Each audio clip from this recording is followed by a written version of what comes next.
Town of Question Mark, Ohio, is located in the southeast corner of the state, just 12 miles north of the Ohio River. It's nestled next to a beautiful woods that's home to a breathtaking waterfall, a monument to a battalion of British soldiers that went missing in the 1700s, and the remains of a French settlement that disappeared 100 years before that. The quaint downtown of Question Mark features a beautiful town hall, rebuilt 3 times after fires destroyed the previous two, a magnificent library, and a clock tower that stopped working in the 1960s. These were all built from the fortunes of the Wiley family, town founders and creators of the Wiley Safety Envelope, who now reside in the St. Casimir Cemetery located in the northwest corner of town.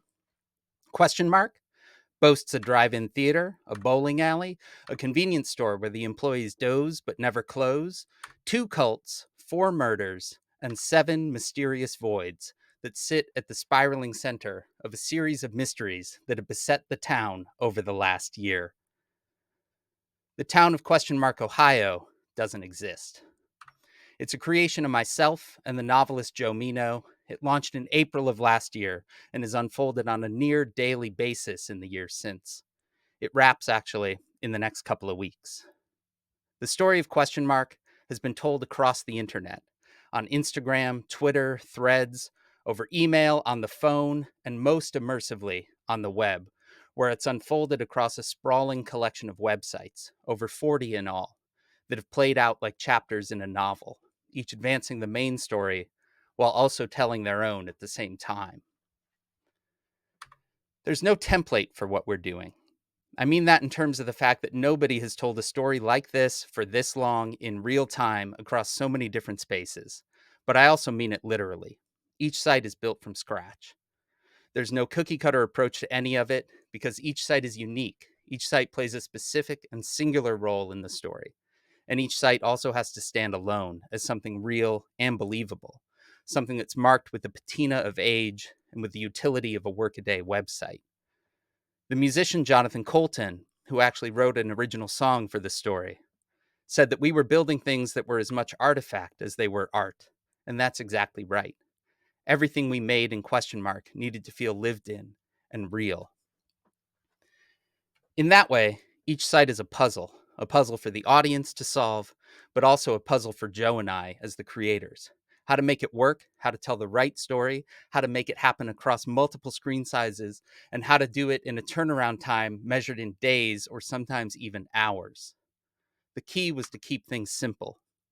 Each site was static, either straight HTML manually deployed on Netlify, or when a site required a more complicated structure, like the newspaper with over 150 stories that spanned 90 years of the town's history, that's where Eleventy came in. Beyond that, all of our styles were using Tailwind CSS. Most of our interactions were built with Alpine JS. This was all because I really needed most everything in a single index file because keeping track of anything else was near impossible. While keeping it simple was crucial to the endeavor, the reality is a lot of what we did with Question Mark we really couldn't have pulled off even a year ago.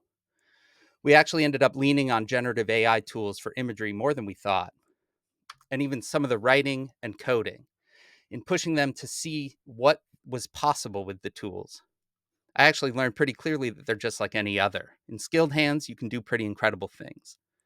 Of course, they are not perfect in many, many ways, but for 2 people with no budget to imagine a world in near real time, it was liberating. We used all of this old school HTML, new school large language models in service of story. The story of Violet Bookman, our main character. She was a 17-year-old trying to find her neighbor's cat, Mr. Business. As readers, that's where we meet her and we follow her adventures through town. We help her to solve mysteries and find allies, even as the story grows bigger and darker than a missing cat. But the real story of Question Mark is one of grief, of wishing that you could return to a past that felt better, felt more whole, but realizing that to grieve is really to move forward in spite of everything. That pattern, this is what the story is about, and this is what it's really about, is how we approached every site that we built. There was the garbage dump, one of the more complicated and janky builds that let readers dig through hundreds of items of trash in order to uncover a long buried container of toxic sludge. But really, the dump was the story of the town's longtime mayor finally coming to terms with the scale of her dead husband's corruption. There was the Experimental Crop Station's online course catalog, where you could actually take an entire course on experimental biology if you wanted to, but the real goal was to take and fail the employee security exam in order to free the sentient being made of light known as QE. There was the Question Mark Motel, which isn't coming up in my slides. There it is, the Question Mark Motel, which actually advanced 4 different stories on a single page, giving readers backstory on a number of different characters simply by clicking on the room. But really, it was the story of one room, Room O, and the cult that had taken up residence there, and their plan to commit a murder on the eclipse. And then there was Bookman's Music, the music store run by Violet Bookman's father. We knew we wanted to bring readers into his store the same way we'd brought readers into the ice cream shop and the chicken joint and the pet shop and many other locations in town. We also wanted to reveal a fun detail about Todd Bookman. He was in a one-hit wonder band in the 90s called Matrix, who charted with their song Ticking Away. Jonathan Colton is who wrote and recorded that fictional song for us. But what was the site really about? It was about a way to explore the distance between Violet and her father that emerged in the shadow of the death of their mother 4 years ago. So we hid that story throughout the site and encouraged people to interact and explore.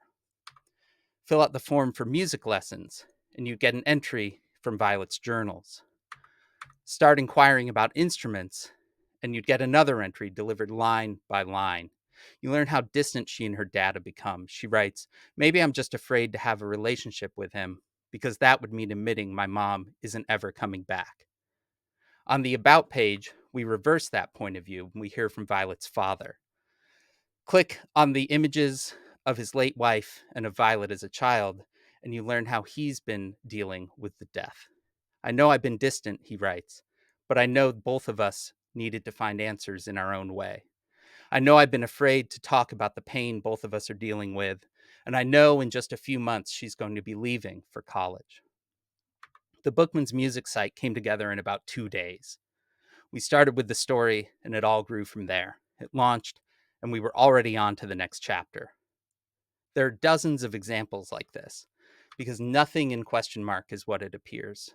Almost everything has a deeper connection to the story, or to the characters, or to the theme of loss and grief. I've made a lot of websites in the last year, and I will be honest with you, I code like a cat caught in a paper bag. I am not here to tell you about web standards or creating elegant, efficient code. Lift the hood on any of these sites that I've made, and they are a horror show, but that is okay because every site worked for what it needed to be, a small part in a larger whole. Sure, they were janky as hell, but they were sites that thousands of people wanted to go to and engage in. They definitely did not adhere to best practices, but instead they offered a doorway into a world that people wanted to live inside. I love this post from one of the folks that was active on a Discord server dedicated to unraveling the mysteries of the story. In it, this person writes, "I really still struggle to make my brain understand that I can't just get on a plane, go over there, and sort it all out myself. It's so real to me." This should be the aim of anything that you build.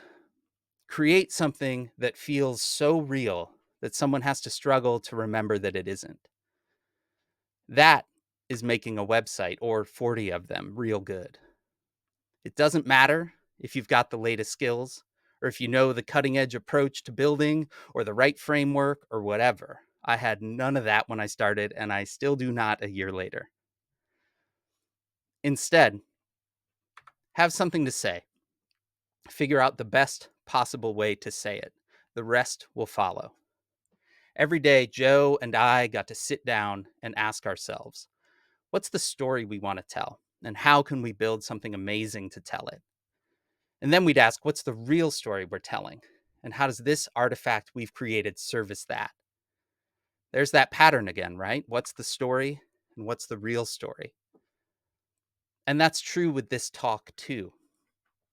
Because, yes, this talk is about the work and love and care that went into building question mark for the last year. But what it's really about is this: the web is still magical. It's still a place where you can build anything that you want, even a whole town. There's no permission to get, no hoops to jump through, no risk of a platform shutting you down. You don't need fancy tools or a big team. You just need your imagination, a text file, a doc type HTML tag, and the whole world is there for you to make. It doesn't matter if it's imperfect. It doesn't matter if the edges are rough. Rough edges are just our humanity showing through. When people wax nostalgic for the web, for the hamster dance, or for their MySpace profiles, what they're nostalgic for is the web before it got all sanded down. They're nostalgic for a web that could give you splinters, for a red web with rough edges, for a web that was more human. But the story of question mark, the real story of question mark, is that you can't move backwards, that the past is the past, and attempting to return to it never works. And that's okay, because we don't have to. The tools to make a web that's more human, more magical, more amazing are not the tools of the past, but the tools of right now. There has never been a better time to make something, anything on the web. You can build a world, you can tell a story, you can make things happen both big and small. The web is still vital, it's still exciting, and the rules are there for the breaking. Thank you so much.